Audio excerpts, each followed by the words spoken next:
अभी तक आपने सुना, मेजर नाम से मशहूर एक सुअर ने फार्म के सभी जानवरों को उनके ऊपर हो रहे अत्याचार का हवाला दिया और हर समस्या के लिए इंसानों को जिम्मेदार ठहराया। उसने पशुओं को आजादी और सुनहरे भविष्य का सपना भी दिखाया। इंग्लैंड के पशु गीत के साथ उसने क्रांति की जो आग भड़काई, वह आगे क्या रंग लाएगी? क्या जानवर बगावत करेंगे? क्या वह इंसानों को उसी तरह गुलाम बनाएंगे, या फिर उनकी गुलामी की लगाम किसी और के हाथ होगी? आगे क्या होगा, जानने के लिए आइए सुनते हैं जॉर्ज ऑरेवल की कालजयी रचना एनिमल फार्म की आगे की कहानी। मार्च का महीना शुरू हो चुका था। अगले 3 महीनों के दौरान वहां काफी गुपचुप सरगर्मियां चलती रहीं। मेजर के भाषण ने बाड़े के अधिक बुद्धिमान पशुओं को जीवन के एक नए नजरिए से परिचित करा दिया था। उन्हें पता नहीं था कि मेजर ने जिस बगावत की भविष्यवाणी की थी वह कब होगी। यह सोचने के लिए उनके पास कोई कारण भी नहीं थे कि यह बगावत उनके जीते जी होगी भी या नहीं। लेकिन एक बात उनके सामने बिल्कुल साफ थी कि इस बगावत के लिए खुद को तैयार रखना उनका फर्ज है। स्वाभाविक था कि दूसरों को सिखाने पढ़ाने का और संगठित करने का कार्यभार सुअरों के कंधों पर आ पड़ा। वही थे जिन्हें आमतौर पर सभी पशुओं से ज्यादा चतुर माना जाता था। सुअरों में से भी जो ज्यादा उल्लेखनीय थे, वे स्नोबॉल और नेपोलियन नाम के 2 युवा सुअर थे जिनको बधिया गया था। इन्हें मिस्टर जोन्स बेचने की नीयत से पाल रहा था। नेपोलियन कद काठी में बड़ा, दिखने में खूंखार बर्कशायर का सुअर था। वह बाड़े में बर्कशायर का अकेला जीव था। वह बहुत ज्यादा बात नहीं करता था, लेकिन अपनी मर्जी के मालिक के रूप में विख्यात था। स्नोबॉल नेपोलियन की तुलना में ज्यादा जिंदा दिल सुअर था, बातचीत में तेज और खूब आविष्कारशील। लेकिन उसके बारे में यह समझा जाता था कि उसमें चरित्र की उतनी गहराई नहीं है। बाड़े पर और जितने भी सुअर थे, वे सब मांस के लिए पाले जाने वाले सुअर यानी पोर्क थे। उनमें से जो सबसे ज्यादा नामी गिरामी था, एक छोटा स्क्वीलर नाम का मोटा सुअर था। वह भरे भरे गालों, मिचमिचाती आंखों और फुर्तीले शरीर और कर्णभेदी आवाज का मालिक था। वह बातचीत में एकदम उस्ताद था। वह जब भी किसी मुश्किल मुद्दे पर बहस करता तो फुदकता रहता और अपनी पूंछ तेजी से हिलाता रहता। वैसे उसकी पूंछ बहुत आकर्षक थी। स्क्वीलर के बारे में दूसरों का कहना था कि वह इतना माहिर है कि काले को सफेद में बदल सकता है। इन तीनों ने मिलकर जनाब मेजर के उपदेशों को एक पूर्ण विचारधारा के रूप में परिष्कृत किया और इसे उन्होंने पशुवाद का नाम दिया। मिस्टर जोन्स के सो जाने के बाद सप्ताह में कई कई रातें जागकर वे बखार में गुप्त बैठकें करते रहे और पशुवाद के सिद्धांत दूसरों को समझाते रहे।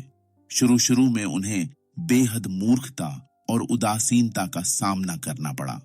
कुछ जानवरों ने मिस्टर जोन्स, जिसे वे मालिक कहते थे, उनके प्रति कर्तव्य का, निष्ठा का वास्ता दिया या इस तरह की मौलिक टिप्पणियां की, मिस्टर जोन्स हमारा भरण पोषण करता है, अगर वही चला गया तो हम भूखों मर जाएंगे। दूसरों ने इस तरह के सवाल किए कि हम इस बात की चिंता क्यों करें कि हमारे मरने के बाद क्या होता है, या यदि किसी तरह यह बगावत होती है तो इससे क्या फर्क पड़ता है कि हमने इसके लिए काम किया या नहीं। उनके भेजे में यह बात बिठाने में सुअरों को खासी मेहनत करनी पड़ी कि ऐसा सोचना पशुवाद की भावना के खिलाफ है। सबसे अधिक मूर्खतापूर्ण सवाल सफेद घोड़ी मौली पूछती थी। स्नोबॉल से सबसे पहला सवाल उसने यही किया कि क्या बगावत के बाद गुड़ मिलेगा। नहीं नहीं, स्नोबॉल ने कड़ाई से उत्तर दिया, इस बाड़े में गुड़ बनाने के लिए हमारे पास कोई साधन नहीं है। इसके अलावा तुम्हें गुड़ की क्या जरूरत? तुम्हें जितनी चाहिए जई और सूखी घास मिलेगी। और क्या मैं तब भी अपनी अयाल पर रिबन लगा सकूंगी? मौली ने पूछा। कॉमरेड, स्नोबॉल का जवाब था, ये रिबन जिसके पीछे तुम इतनी पागल रहती हो, गुलामी के बिल्ले हैं। तुम्हें इतनी सी बात समझ में नहीं आती कि स्वतंत्रता रिबनों से कहीं अधिक मूल्यवान होती है। मौली सहमत तो हो गई, लेकिन वह बहुत अधिक कायल नहीं लग रही थी। सुअरों को पालतू काले कौवे मौसेस द्वारा फैलाई गई झूठी झूठी बातों का खंडन करने में खासी मेहनत करनी पड़ती। मौसेस, जो मिस्टर जोन्स का मुंह लगा था, असल में जासूस था और चुगली करता रहता था। इसके बावजूद वह बातचीत में माहिर था। उसका दावा था कि वह एक ऐसे रहस्यमय पहाड़ के बारे में जानता है जिसका नाम मिस्री पर्वत है और मरने के बाद सभी जानवर वहीं पहुंचते हैं। यह पर्वत बादलों से ऊपर आकाश में कहीं स्थित है। मोसेस का कहना था कि मिस्री पर्वत पर सप्ताह के 7 दिन रविवार रहता है और तिब्बतिया घास तो वहां साल के हर मौसम में उगती है। गुड़ की भेली और अलसी की खली तो वहां बाड़ों पर उगती है। सभी पशु मोसेस से नफरत करते थे क्योंकि वह बातें तो बहुत बनाता था लेकिन काम कुछ भी नहीं करता था। लेकिन कुछ ऐसे भी थे जो मिस्री पर्वत पर विश्वास करते थे। सुअरों को तर्क देकर उन्हें मनाने में खासी मेहनत करनी पड़ती कि कहीं कोई ऐसी जगह नहीं है। उनके सबसे अधिक निष्ठावान चेले गाड़ी में जोते जाने वाले 2 घोड़े बॉक्सर और क्लोवर थे। इन दोनों के साथ यही सबसे बड़ी दिक्कत थी कि वे अपने आप कुछ भी नहीं सोच पाते थे। लेकिन एक बार सुअरों को अपना गुरु स्वीकार कर लेने के बाद उन्हें जो कुछ भी बताया गया उन्होंने सब ग्रहण कर लिया और उसे सरल तर्कों द्वारा दूसरे पशुओं तक पहुंचाया। वे बखार में होने वाली गुप्त बैठकों में बिना नागा आते और इंग्लैंड के पशु गीत गवाते। बैठकें हमेशा इसी गीत के साथ समाप्त होती थीं। अब हुआ यह कि बगावत किसी की भी उम्मीद से बहुत पहले और आसानी से हासिल कर ली गई। पिछले वर्षों के दौरान मिस्टर जोन्स कठोर मालिक होने के बावजूद एक समर्थ किसान था, लेकिन इधर कुछ अरसे से उसके दुर्दिन चल रहे थे। एक मुकदमे में पैसे गंवाने के बाद उसका दिल एकदम टूट गया था। उसने अपनी सेहत की परवाह किए बगैर बेतहाशा शराब पीना शुरू कर दिया था। वह सारा दिन रसोई घर में अपनी विंडसर कुर्सी पर पसरा रहता, अखबार पढ़ता, पीता रहता और कभी-कभी बियर में भिगोए डबल रोटी के टुकड़े मोसेस को खिलाता। उसके नौकर चाकर सुस्त और बेईमान थे। खेतों में खरपतवार उग आई थी। इमारतों की छतें छाने की जरूरत थी। बाड़ें देखभाल मांगते थे और पशुओं को पूरा खाना नहीं मिल रहा था। जून आ चुका था और सूखी घास की फसलें कटाई के लिए एकदम तैयार थीं। ग्रीष्म ऋतु के मध्य की रात यानी 24 जून को शनिवार के दिन मिस्टर जोन्स विलिंगडन गया और रेड लॉयन बार में बैठकर इतनी पी कि रविवार की दोपहर तक वापस नहीं आया। उसके नौकर चाकर सुबह गायों का दूध दोहने के बाद खरगोशों का शिकार करने निकल गए। उन्हें इस बात की रत्ती भर भी परवाह नहीं थी कि पशुओं का दाना पानी भी करना है। मिस्टर जोन्स वापस लौटते ही तुरंत ड्राइंग रूम के सोफे पर सोने चला गया। अपना मुंह उसने न्यूज ऑफ द वर्ल्ड अखबार से ढक लिया, इसलिए जब शाम हुई तब भी पशु बगैर चारे पानी के खड़े थे। हालत यह हो गई कि उनसे और रहा नहीं गया। एक गाय ने भंडार घर का दरवाजा अपने सींगों से तोड़ डाला और सभी पशुओं ने डिब्बों पीपों में से खुद खाना लेकर खाना शुरू कर दिया। इसी समय मिस्टर जोन्स की आंख खुल गई। अगले ही पल वह और उनके चारों नौकर भंडार घर में थे। उसके हाथों में कोड़े थे। आते ही उन्होंने चारों तरफ कोड़े बरसाना शुरू कर दिया। भूखे प्यासे पशु इससे ज्यादा बर्दाश्त नहीं कर सकते थे। मिस्टर जोन्स और उसके आदमियों ने अचानक पाया कि उन पर चारों ओर से घूंसों, लातों की बरसात हो रही है। स्थिति पूरी तरह उनके नियंत्रण से बाहर हो चुकी थी। इन्होंने कभी पशुओं को इस तरह का बर्ताव करते हुए नहीं देखा था। अब तक तो वे जब मन चाहा इन प्राणियों पर कोड़े फटकारने और उन्हें पीटने के ही आदी थे। इस तरह अचानक इन प्राणियों के उठ खड़े होने ने उन लोगों के तो होश ठिकाने लगा दिए, उन्हें डरा दिया।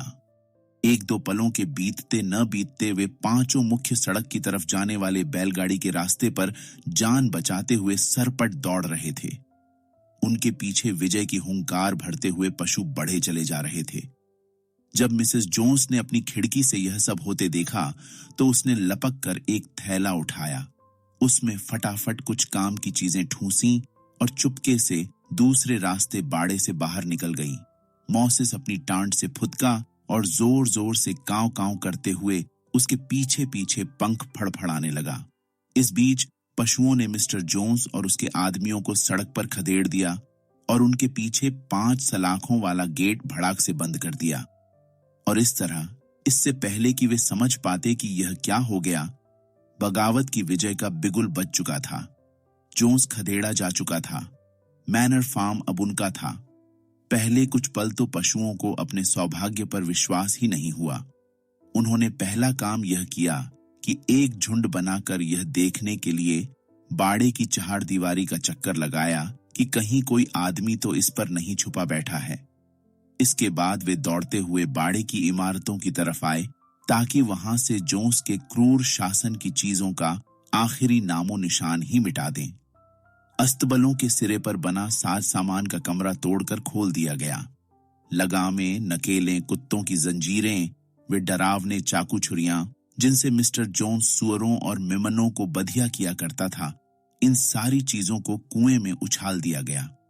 लगाम की रस्सियां, गलफांसियां, घोड़ों की आंखों पर बांधी जाने वाली पट्टियां, अपमानजनक तोबड़े, इन सारी चीजों को आंगन में जल रही कूड़े की आग के हवाले कर दिया गया।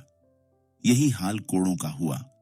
जब पशुओं ने कोड़ों को आग की लपटों में देखा तो सब खुशी के मारे कुल्हांचे भरने लगे।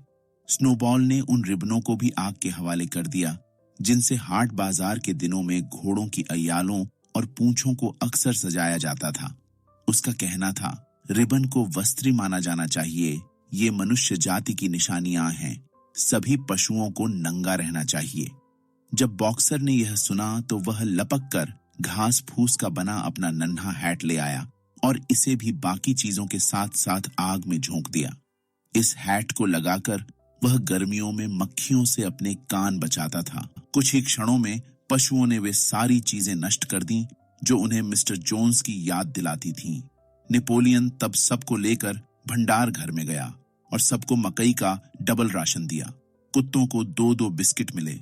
इसके बाद उन्होंने शुरू से आखिर तक लगातार 7 बार इंग्लैंड के पशु वाला गीत गाया और फिर सब सोने चले गए।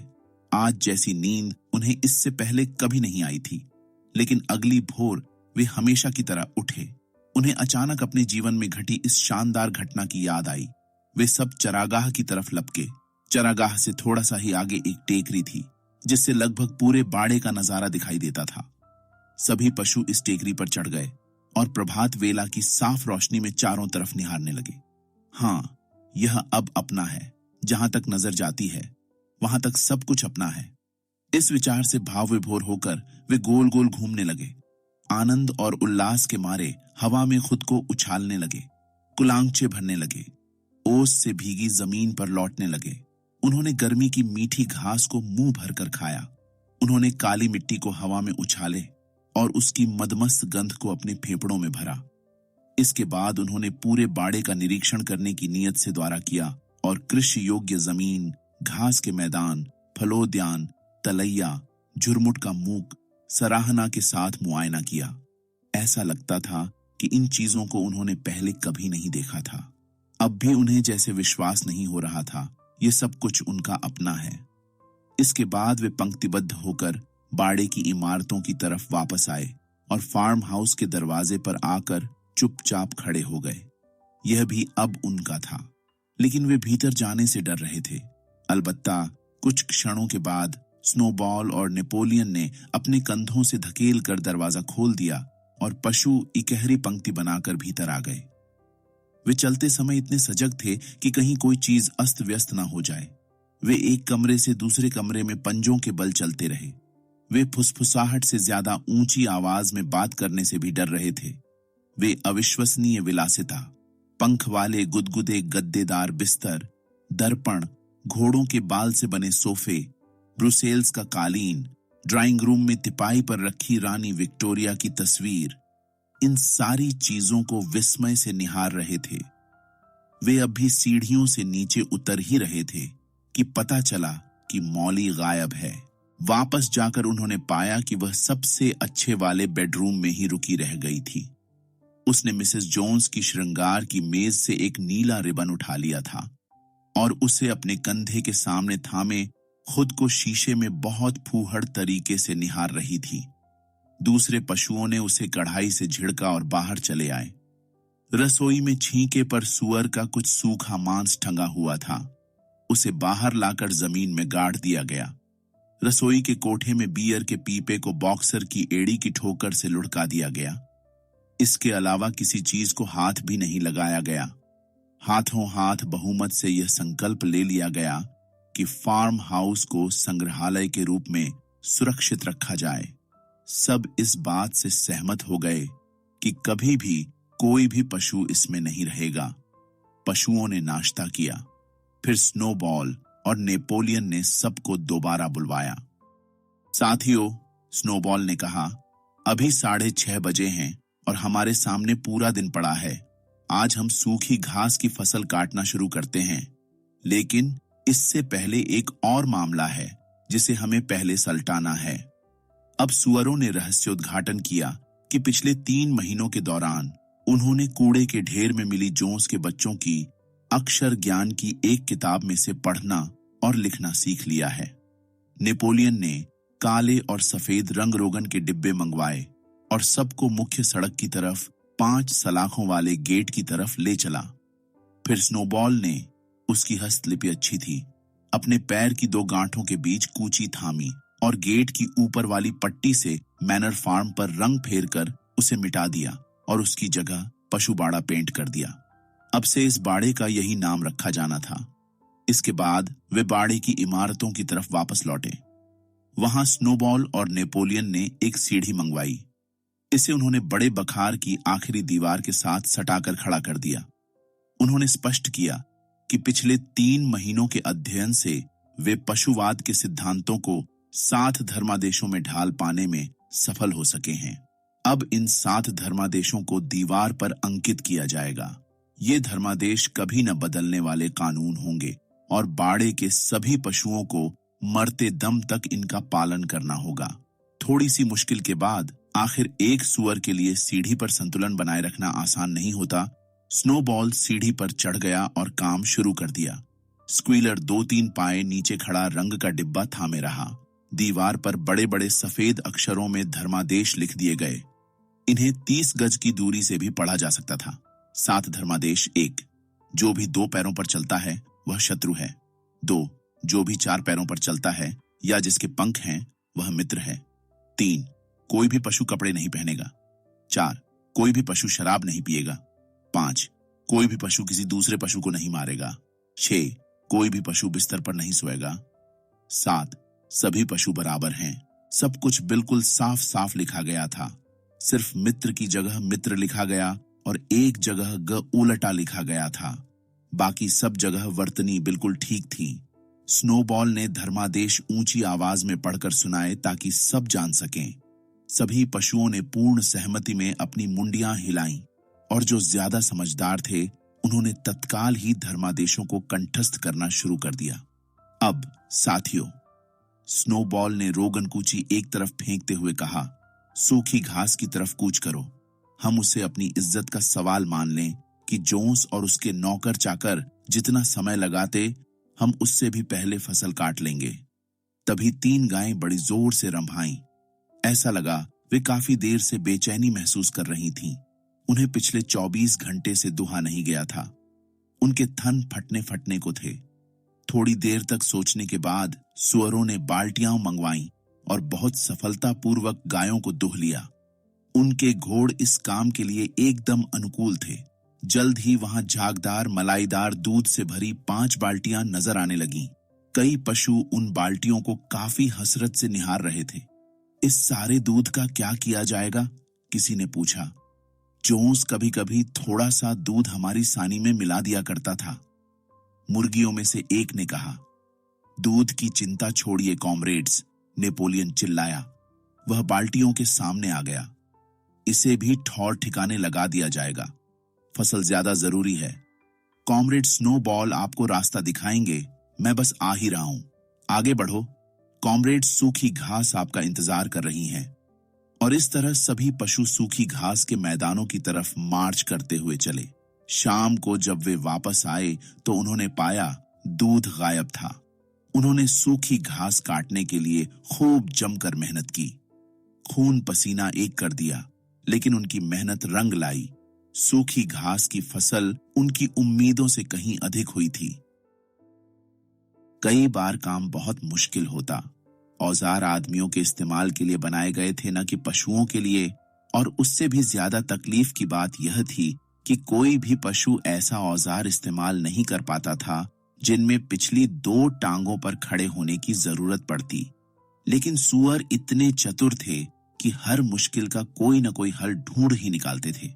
जहां तक घोड़ों का सवाल था, वे खेतों के चप्पे चप्पे से वाकिफ थे और सच तो यह था कि निराई कटाई में वे जोंस और उसके नौकरों से भी ज्यादा माहिर थे। सूअर असल में कोई काम नहीं करते थे, लेकिन दूसरों को काम बताते या उनका काम देखते। अपने विशिष्ट ज्ञान के होते उनके लिए यह स्वाभाविक ही था कि वे नेतृत्व संभाल लेते। बॉक्सर और क्लोवर खुद को कटाई मशीन में लगा देते या घोड़ा गाड़ी में जोत लेते। इन दिनों चाबुक या कोड़ों की कोई जरूरत नहीं रह गई थी और खेतों में गोल गोल घूमते हुए मड़ाई करते।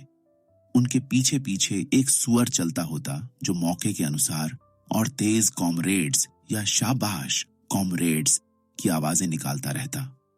छोटे से छोटा प्राणी भी सूखी घास काटने और बटोरने में लगा रहेगा। यहां तक कि मुर्गियां और बत्तखें भी तपती धूप में दिन भर चल चल कर कड़ी मेहनत करती और अपनी चोंच में घास के नन्हे नन्हे तिनके लाती और ले जाती। जब उन्होंने फसल की कटाई का काम खत्म किया तो उन्हें जोंस और उसके नौकरों को आम तौर पर लगने वाले वक्त से 2 दिन कम लगे। इतना ही नहीं, बाड़े ने इतनी बड़ी फसल अब तक नहीं देखी थी। रत्ती भर भी बर्बादी नहीं हुई थी। मुर्गियों और बत्तखों ने अपनी तेज निगाहों से आखिरी तिनका तक बीन लिया था। तो आजाद जिंदगी की खातिर आखिरकार जानवरों ने बगावत कर ही दी। अब वो खेतों में काम कर रहे हैं। क्या ये सब इसी तरह चलेगा या फिर जानवरों में भी फूट पड़ जाएगी? आगे की कहानी अगले वीडियो में, जिसका लिंक आई बटन और डिस्क्रिप्शन में आपको मिल जाएगा। कहानी आपको जरूर पसंद आई होगी।